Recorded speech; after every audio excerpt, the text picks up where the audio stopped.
Hi everybody, this is Adam Pecoraro from Flexoraro Fitness. Thanks for clicking on our video. You're going to be watching Kickboxing Kate. At least that's what I'm calling this training series. This is my friend Kate Cardle, and Kate Cardle is a certified personal trainer. She's an Orange Theory head coach. She's a registered dietitian and a black belt martial artist. Oh, and she's my friend too. And this is the training session we had this week.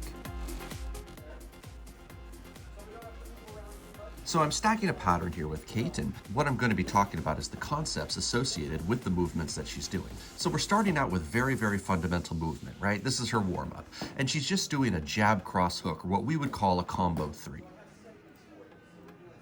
So the next part here is to add in a leg kick, and she's going to be going towards the IT band with her shin bone. This is a fundamental hit 'em high, hit 'em low combination. I'm encouraging her to try to cut downward and through my leg. You start with your 3 high shots. If you hit the person, great. If not, maybe their hands are up. You then cut down to a different target with your kick. Well, obviously she's striking with control, but it's the motion that we're trying to emphasize. And that time she slipped. So for today's training, we're calling this segment 1.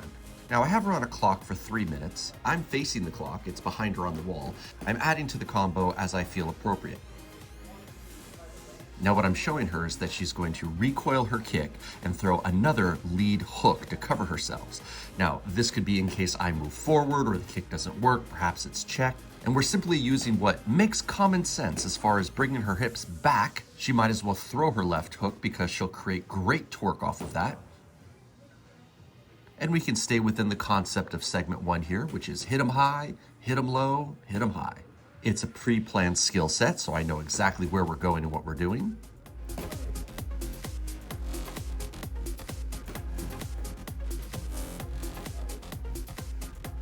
So now that we're getting warmed up, I'm encouraging Kate to add a little bit more speed and intensity to what she's doing.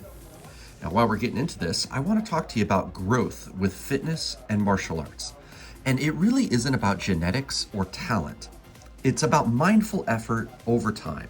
It's really not how many hours you put in, it's how much you put into the hour. When I would work with kids, I would tell them it's not the quantity, it's the quality.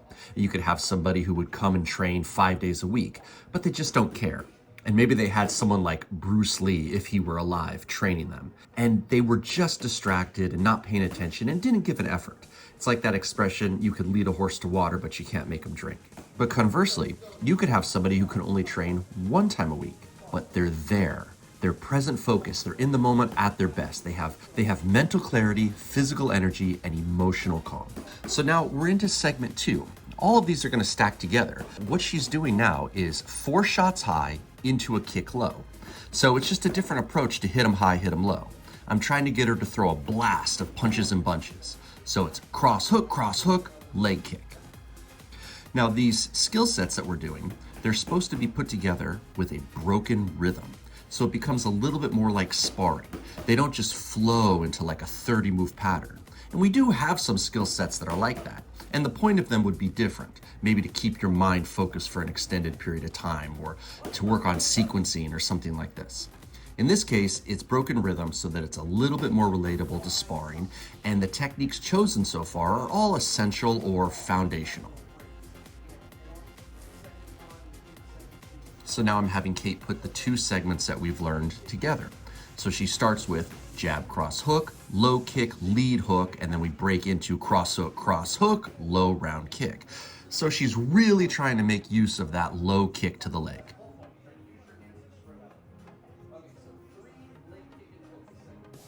Three kick low and hook, cross hook, and kick low again.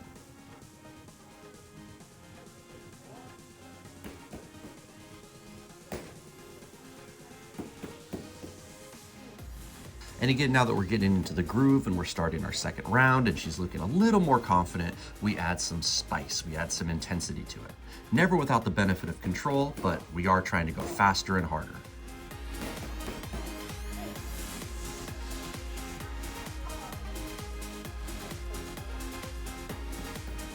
Notice that on those leg kicks, I am bracing my leg. I do want to flex into the kick.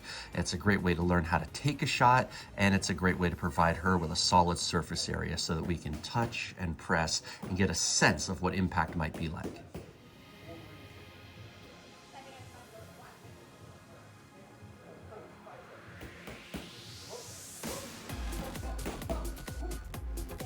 And that's the end of round 2. So another concept I'd like to talk to you about is the smiling, sweating, learning rule. SSL rule. Smiling. Is the person that you're working with having a good time? That's important. It needs to be enjoyable. If they hate what they do, they're not going to keep coming back. Sweating. Pretty simple to understand. Are they getting a good workout? It doesn't need to be a killer workout. They don't need to be sore, but they need to be moving and getting their heart rate up. And learning. This is the most important. You want to make sure that the person that you're working with leaves their training either having learned something new or refined something that they already knew. So the idea is that with these 3 different tips, you simplify your approach, and you can ask yourself as you're going, are they enjoying what's happening? Are they getting a workout? And are they learning or refining something? Okay, so now Kate and I are going into segment 3. She's going to start with cross hook, and then she's going to reload and do a shovel hook. And we're in an orthodox stance, so she's throwing right cross, left hook, reload the left hook. Now, my explanation to her is that I have my hands up and I'm blocking her first 2 shots, so she switches her zone to a low shot, again, hit them high, hit them low concept, and I'm having her go with her left to my right side. That would be a liver shot ideally. Have you ever seen a liver shot? Oh my gosh, let me tell you something. That'll drop somebody. I'll show it here. Here's liver shots.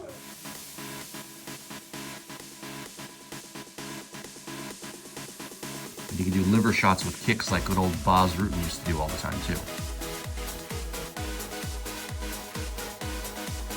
Okay, so now we're talking about my body casting over from the body shot and her following up with an uppercut. So she's doing the same left hand, and we're trying to make an understanding that the reason she's doing this is because of where my body positioning is. Liver opens up the chin for the uppercut. And she just wants to think, snap up my head, right? Reload and pop it up. 1, 2, low, high.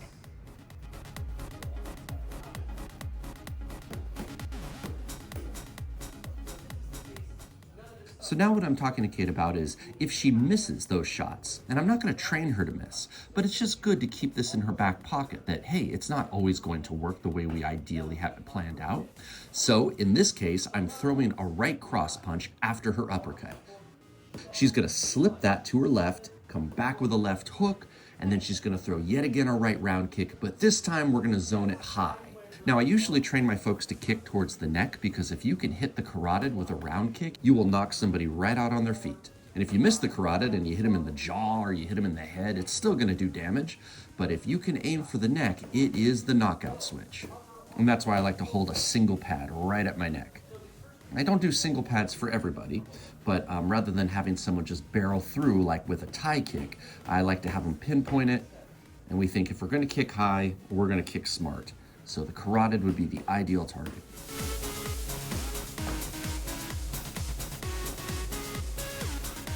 One, two, reload low, high, slip, another left, and kick to the head. And that's a kid named Aiden in the background. Aiden is, he's a good kid. He's a challenging kid. He's tall, but he's still very young. He's only 12 years old, and he's destroying my elliptical. But that's okay. We're going to keep focusing on what Kate's doing over here.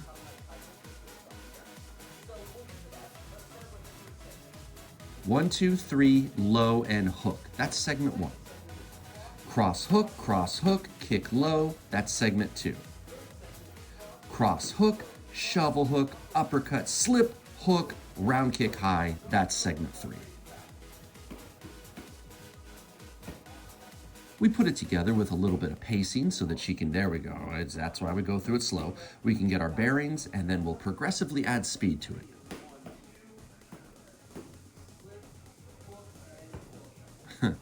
The cool thing about breaking it down into segments is that you get a lot of repetition, which is the mother of all skill, right? But it's a great way to also get an effective workout because you do it over and over and over, and then right when you get a little tired, you add something new, and then you go back to what you already did to try to refine it, or at least aim to be consistent with it. And then we get a little tired and then take a break, add something new, and then go back to the previous skills and put it all together. It's a nice method, the stacking method. 1, 2, 3, 4, low, and segment 3. Cross hook, liver, chin, slip, hook, kick to the carotid. Ooh, must have been a good one.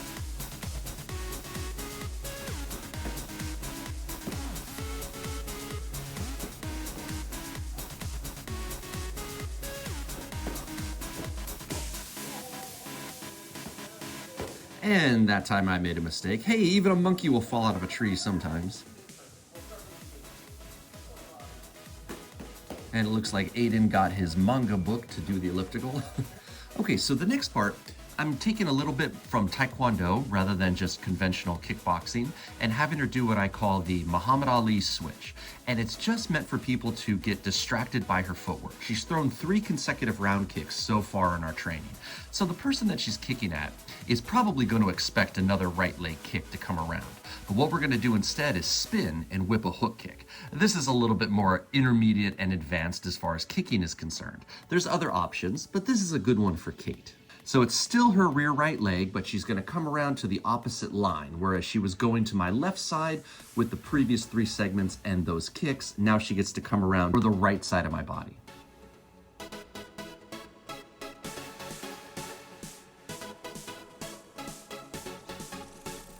There was segment 2, reload, reload, reload, kick is segment 3. Make them think you're gonna kick and come around the corner. A little bit of deception, a little bit of creative footwork. And here we are again reviewing segments 1 through 4. And even though that 4th segment is just a double switch or a Muhammad Ali switch with a single kick, it's still a segment. So quick reminder, how do you become good at anything? Mindful effort over time. Train regularly, show up, put spirit, put effort into it. Remember, it's not how many hours you put in, it's how much you put into the hour. And be patient. Success comes to those who are willing to work for it. Sometimes it takes a little longer than we might expect, but if you stay the course, amazing things can happen. And remember the SSL rule, smiling, sweating, learning. Are you having a good time? It really refers to engagement.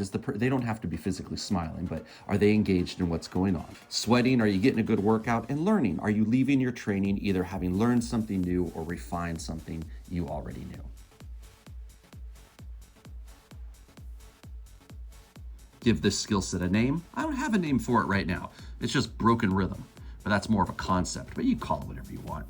So now we're going into segment 5. So what she's going to be doing is setting me up for a little bit of a foot sweep. She's going to do a combo 2. The idea is to intentionally bring me into a false sense of security. So she throws a stiff jab, a very soft cross, kind of slow, and then pulls my foot out from under me. And we missed it there, so we're working on it. I'm encouraging her to close the gap on the cross so that she can get a better pull on her foot sweep. 1, 2, and pull. Okay, now we're following that up with a cross punch as my stance becomes compromised. Good opportunity to go back to the high line. 1, 2, 3, and 4. Again, the 2, the cross punch, we want to do it as a feint. It's thrown, but it's thrown kind of soft so that I think, oh, I'm going to be fine. Maybe I'm going to be able to counter myself. I'm not thinking about my legs, and then she pulls my leg and then clotheslines me with a cross punch.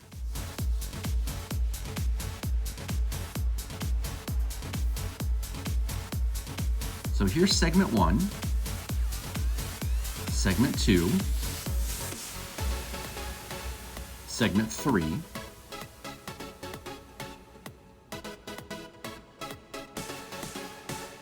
segment 4, here's the new one. She's going to close in, pull the leg, cross punch, segment 5. Woohoo!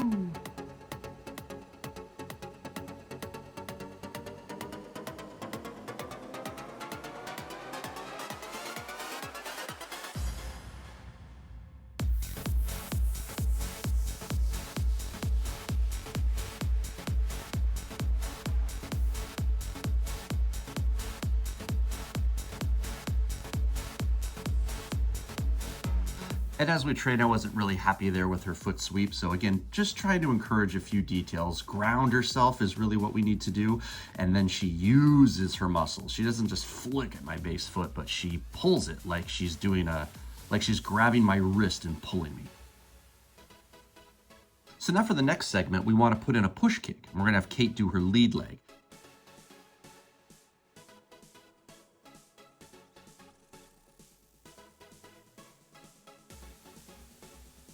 I'm trying to encourage her here to just shift her weight. So no adjustment step, just shift and push.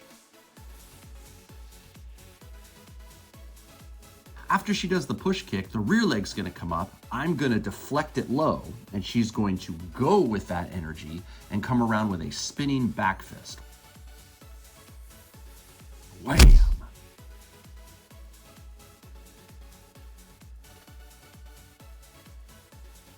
So lead leg, push kick, rear leg, push kick, I block it, and she comes around with her left hand, spinning back fist. The thinking is, she got the push kick to work, so why not try again, but this time with the back leg and get a more powerful hit. If it's deflected, she doesn't fight that energy, she goes with it. So it's nice to train what happens when a technique doesn't go according to plan. Get lemons and you make lemonade. And again, is Kate smiling? Is she sweating? Is she learning? And that's, again, the most important thing, is that no matter what you're doing, you don't need to be overly complex. Things do get a little bit more advanced when someone has experience, but it's about what you're doing in the time that you have with the person. Are you meeting them on their level? Are you giving them a solid workout? Are you making it interesting? Most of what we're doing here is all fundamentally based. I mean, so far the spin hook kick and perhaps the spin back fist are a little more intermediate to advanced. Everything else is just jab, cross, hook, a bunch of round kicks, push kicks, things that are essential for kickboxing. But we put it together in a way that shows her application and just keeps her moving. Now we're putting the last two segments together. So part 5 and part 6.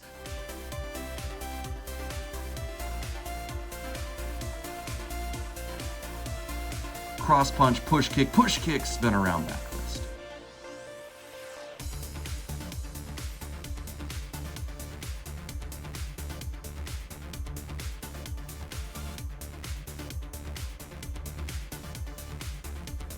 Segment 1,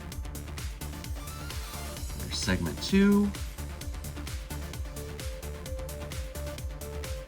cross hook, shovel hook, uppercut, slip hook, carotid kick, sounds like karate kick, spinning hook kick after the Ali switch, 1, 2, sweep, cross, push kick, spin back fist. Now, while Kate has done all of these techniques before, this is the first time she's done this combo. You're watching live training, right? 1, 2, 3, low, high. Cross hook, low kick. Cross hook, liver, chin, slip, hook, carotid. Switch, spin kick. 1, 2, low sweep, cross, push kick, spin back fist. So now the last segment, we want to do something with defensive footwork and a defensive kick. So what I'm showing Kate is that after she finishes her spin back fist, she's going to shuffle back to get some distance. I'm going to rush at her and she's going to try a spinning side kick. So again, this is a little bit more intermediate to advanced. You can do different types of techniques. What I would recommend is just a regular lead leg side kick and have the aggressing person just run into it. But I'm gonna give Kate the spin because she has more experience. We wanna meet her where she's at, give her more of a challenge. So here we are, we're linking from the last segment, trying to get her to get a feel for shuffling and then doing the kick.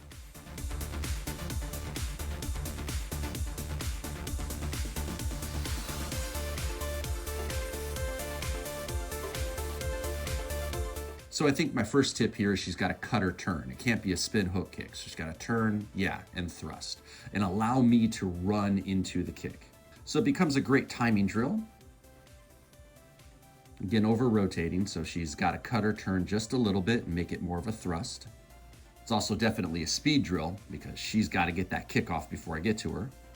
Okay, so my next tip is that she needs to shuffle a little bit more. There we go. Ah, that works so much better.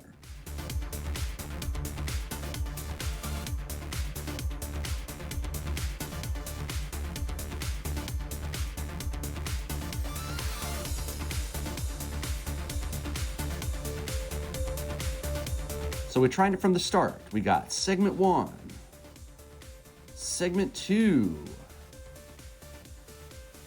segment 3,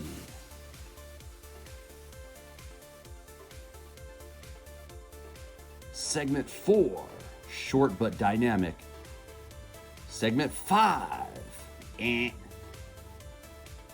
that's why we train. That's why it's called training and not perfect. There's segment 5. Segment 6 with the push kicks.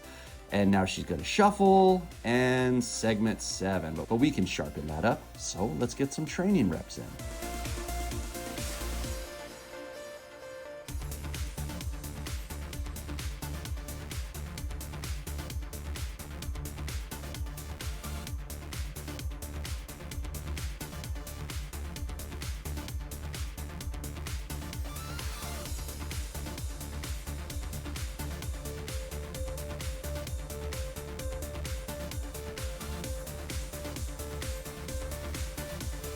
And we're coming to the end, gang, so another quick reminder. How do you grow with your fitness and martial arts, or anything for that matter?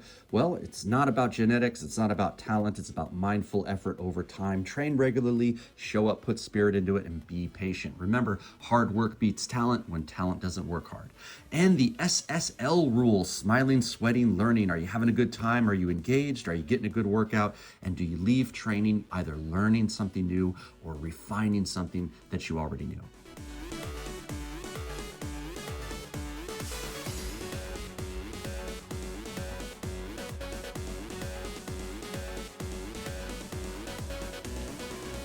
I'd like to thank Kate for letting me film our workout. And I'd like to thank all of you for watching our video. Hey, do me a favor and hit the thumbs up button, like this video, leave a comment, and if you haven't already, please subscribe to our channel.